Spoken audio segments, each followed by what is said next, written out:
안녕하세요, 바르미 여러분들. 올해 여름이 너무나도 덥습니다. 지금 밖에 온도가 34고 체감 온도가 37입니다. 이런 더위에 여러분의 몸이 평소랑 많이 달라지지 않으셨어요?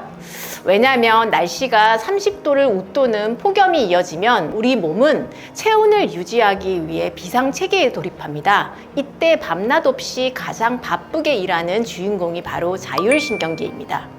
자율신경계는 교감신경과 부교감신경의 팽팽한 균형을 통해 혈압, 심장박동, 체온, 소화기능 등 생명유지에 필요한 반응들을 정교하게 조절합니다. 하지만 폭염과 높은 습도가 지속되는 여름철에는 이 자율신경계가 가장 쉽게 지치고 균형을 잃는 계절입니다.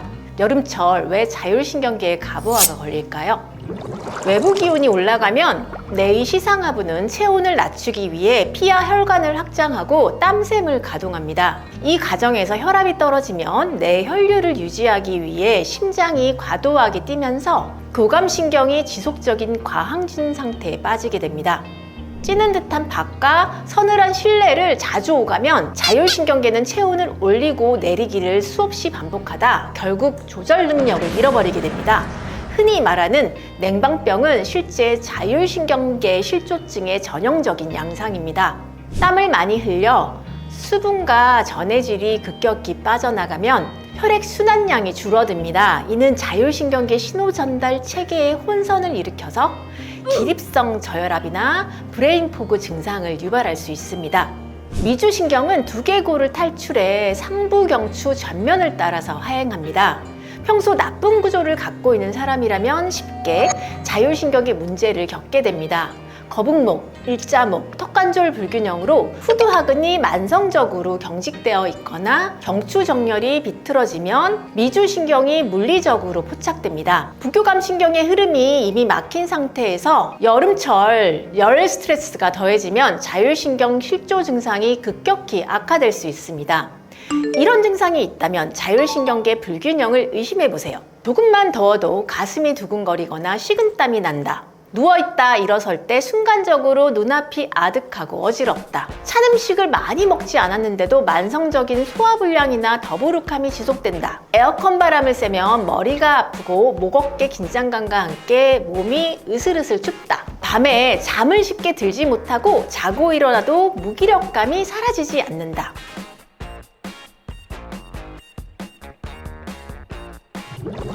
자율신경계의 균형을 되찾기 위해서는 물리적으로 압박된 후두하근과 신경 경로를 풀어주고 부교감신경의 핵심인 미주신경 톤을 올리는 것이 필수적입니다. 머리를 뒤로 받치고 고개를 고정한 채 눈동자만 좌우 끝으로 30초에서 60초간 유지합니다. 안구운동 신경과 후두하근의 신경학적 연동을 통해 경추 1번과 경추 2번 주변의 근육의 긴장을 풀어주고 미주신경의 포착을 해소합니다. 이갑계라고 불리는 귀 오목한 부위와 귀 뒤쪽을 엄지와 검지로 1분에서 2분 정도 마사지합니다. 미주신경의 피부 감각 가지를 직접 자극하여 내간의 고립팩으로 신호를 전달합니다. 물을 물고 강하게 가글하거나 낮은 톤으로 목 안에서 울리는 소리를 냅니다. 미주신경을 지배하는 영구계와 후두 근육을 직접적으로 수축시켜 미주신경의 운동액을 자극합니다. 4초간 들숨, 7초간 멈춤, 8초간 천천히 날 숨을 쉬어줍니다. 478 호흡법을 4번에서 5번 반복해줍니다. 긴 날숨이 폐 신전 운동체와 뇌간 고립팩을 자극해 부교감 반응을 즉각적으로 유도합니다. 가슴을 고정하고 배를 부풀리며 코로 숨을 쉬고 천천히 내뱉습니다.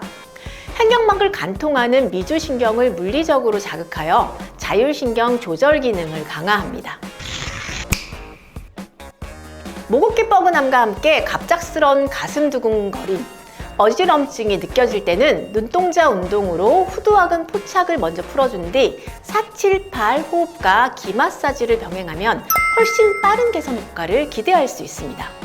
여름철 무기력함과 어지럼증은 단순히 의지의 문제가 아닌 부경부의 경직과 자율신경 시스템이 보내는 구조 신호입니다. 구조적 포착을 풀어줘 스스로 자율신경을 조절하는 습관을 유지해서 무더위를 이겨내고 건강을 유지하시기 바랍니다. 이상 여러분의 바른 얼굴을 찾아 건강을 드리는 얼핏 닥터 신정민 원장이었습니다.